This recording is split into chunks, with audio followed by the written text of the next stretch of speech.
회원 여러분 안녕하십니까? 정통 주식 채널입니다. 2월 2일 화요일 주식 시황을 말씀드리겠습니다.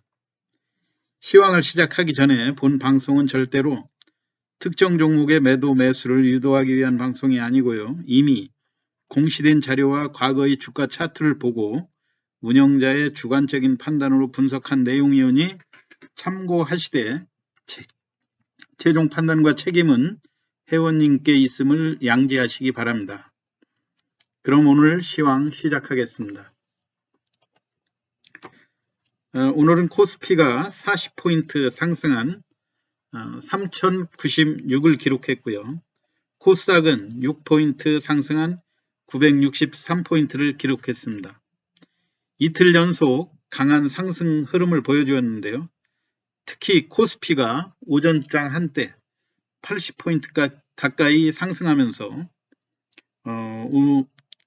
1월 초 강세장이 다시 재현되는 게 아닌가 놀라움을 자아냈습니다. 오늘 개인은 어제에 이어서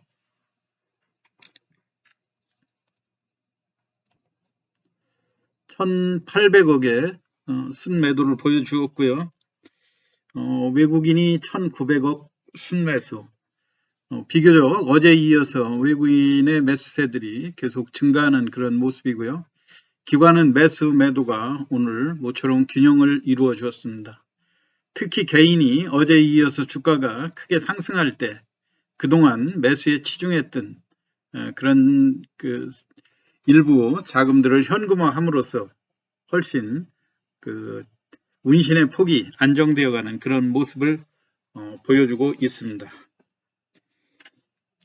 시장의 특징이라고 할 것 같으면 미국 시장에서 게임스탑으로 불거진 공매도 논쟁, 어제 게임스탑이 30%가량 조정을 보이며 일단 진정되는 분위기인데요.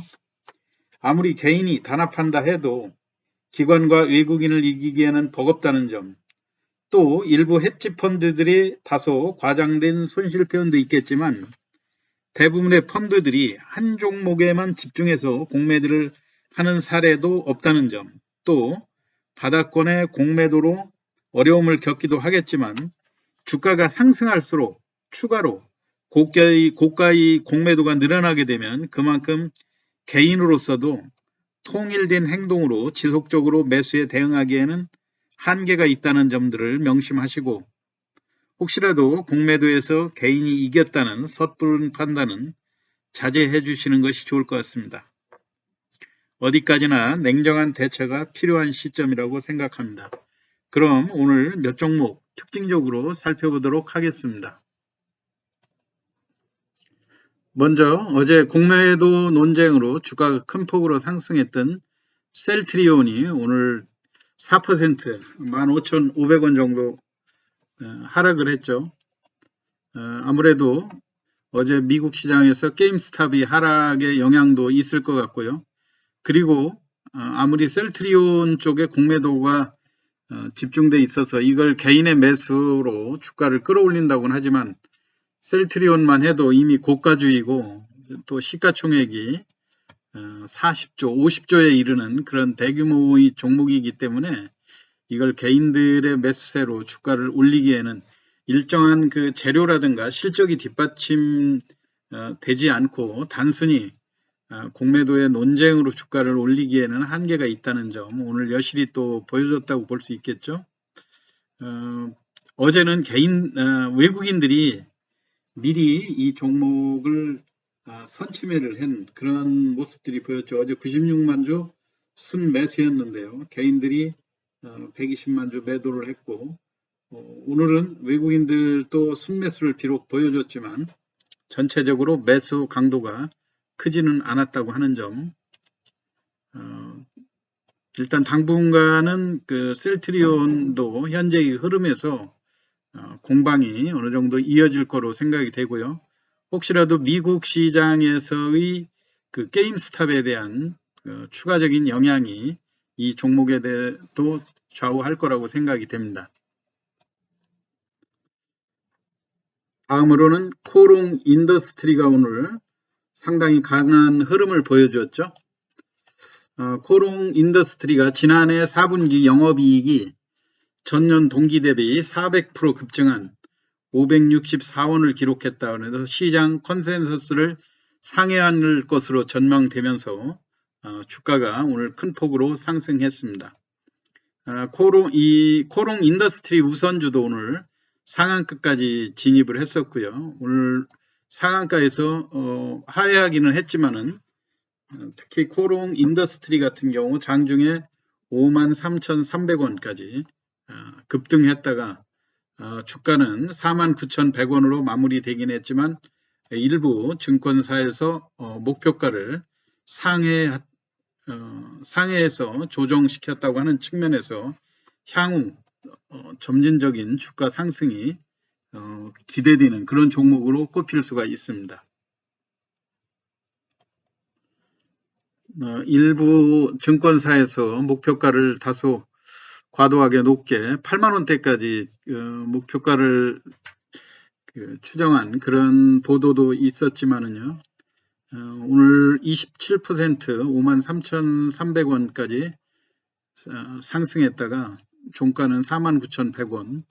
다소로 일봉으로 볼 때 갭상승으로 인한 이격이 크게 벌어졌다는 그런 측면에서 당분간 이 이격을 좁히는 기간 조정이 조금 필요할 것으로 생각이 되고 있습니다. 특이 종목으로는 또 현대바이오가 34,000원 상한가까지 진입을 했죠. 마찬가지로 현대바이오도 니클로사마이드 기반 코로나19 치료제의 효력이 본격적으로 입증됐다 하는 이야기로 지난번에 나왔던 이야기인데요. 이거와 비슷하게 오늘 상한가까지 끌어올리는 강세를 보여주었는데 상한가 물론 추격 매수하는 것도 좋겠지만 지난번에 동일한 흐름으로 상한가 이후에 시초가의 형성을 한번 눈여겨보실 필요가 있습니다. 당시에도 시초가를 갭상승 시켜놓고 장중에 무려 42,000원대까지 끌어올렸다 고스란히 반납하는 그런 흐름이었거든요. 그러니까 이 종목도 내일 혹시라도 오늘 상한가 추격 매수했던 분들은 장중 고점 매도 필요할 것이다 생각이 되고요. 코로나의 치료제와 관련된 여러 기업들 이야기들이 많이 나오고 있지 않습니까? 그렇지만 하나같이 일단 신빙성 측면에서 효과 입증이 어렵다는 점, 그 다음에 지속성이 없다고 하는 점을 잘 참고하셔서 고점 매도보다는 혹시라도 보유하고 있는 물량을 이번 기회에 좀 줄이는 전략이 바람직하지 않겠는가 그런 생각입니다. 오늘 이 현대바이오에 대해서도 외국인들 일부 기관과 단기적인 그 매매 패턴으로 조금 매수에 치중했던 것 같고요. 여하튼 내일 슬기롭게 잘 대응하시기 바랍니다. 현대바이오의 영향으로 장중에 그 제넨셀과 관련된 역시 마찬가지로 코로나 이상 한국 파마라든가 필룩스, 골드퍼시픽 이런 종목들이 과거에 제넨셀의 그 협업으로 인해서 코로나 이상 그 주가가 상당히 강한 흐름을 보여줬었죠. 특히 한국 파마 같은 경우 주가가 고점까지 상승했다가 94,800원까지 갔다가 40% 넘는 그런 조정을 보이고 오늘 그 단기적인 반등을 보여주는 모습인데요. 한국 파마 같은 경우 그 위탁 생산만 하고 있다는 그런 공시가 나온 다음에 주가 움직임이 제대로 이루어지지 않은 측면들이 있었죠. 또 일부 그 필룩스 같은 경우 제넨셀의 지분 일부를 보유하고 있다 해서 이 종목도 마찬가지로 9,000원대까지 상승했다. 주가가 많은 조정을 거쳐서 바닥권의 상승 흐름을 보여주는데 가급적이면 낙폭 과대를 이용한 그 거래량의 증가라든가 이런 걸 주시하면서 필룩스라고 하는 종목이 오히려 가격 메리트 측면에서는 단기 매매 하시기에는 더 수월할 것으로 생각이 됩니다. 기타 제가 그 거래량이라든가 단기적인 흐름으로 볼 때 여러분들이 관심을 갖고 매매를 해보실 만한 종목으로 쌍용 정보통신이라고 하는 종목으로는 한번 소개해 드려 보도록 하겠습니다. 쌍용 정보통신도 우리가 잘 알다시피 과거에 쌍용그룹에 소속돼 있던 그런 회사죠. 물론 최근에는 이제 쌍용그룹하고의 지분은 관계없이 스피 IT센이라고 하는 일반 사모펀드에서 지분을 40% 정도 보유하고 있는 것으로 나와 있는데요. 이 종목도 주가 자체가 최근에 그렇게 급등한 그런 측면이 아니라는 거. 그 다음에 1,500원, 1,700원 선에서 주가가 급등, 대량 거래가 수반됐다는 이런 측면에서 이런 종목은 관심 있게 한번 보실 필요가 있다고 생각됩니다. 차트를 한번 볼까요? 자, 차트를 우리가 한번 이런 종목에 대해서 분석을 할 때 차트가 중요한 역할을 차지하는데요. 과거에 물론 2,800원 정도 고점, 또 2,400원 이상 이런 고점에서 지금 최근에 1,700원, 1,800원대에서 집중적으로 거래되는 양상을 보여주고 있죠. 물론 누적 거래가 많다고 해서 이 종목들이 매집을 해서 보유하고 있거나 그렇다고 해석하기는 어렵죠. 요즘 같은 경우 당일날 샀다 팔았다 누적해서 나오는 그런 상황들이 많기 때문에 어떠한 종목을 어느 가격대에서 매집해서 가지고 있다 이렇게 하기는 어려운 이야기고요. 다만 어느 가격대에서 일반 투자자들이 집중적으로 관심을 갖고 있는가 이거를 살펴볼 필요가 있습니다. 대개 이 쌍용 정보통신도 과거 쌍용그룹과의 그 이미지가 남아 있다는 측면. 그래서 뭐 일부 대선 관련주로 뭐 정세균 총리하고 관련됐다든가 뭐 이런 시장에서의 그런 추측들이 많이 나오는 그런 상황인 것 같고요. 단순한 거래 흐름으로 볼 때 대략 이 종목이 1,800원, 1,900원대에 집중적으로 매수 세력들이 형성되어 있다고 하는 측면에서 이 종목이 한번 그 밀집지대를 뚫고 상승할 가능성이 높아 보이지 않겠는가. 그리고 무엇보다도 절대 가격이 2,000원 미만이기 때문에 그렇게 부담이 없다는 측면에서 일반 매수세들을 많이 유인할 것으로 생각이 됩니다.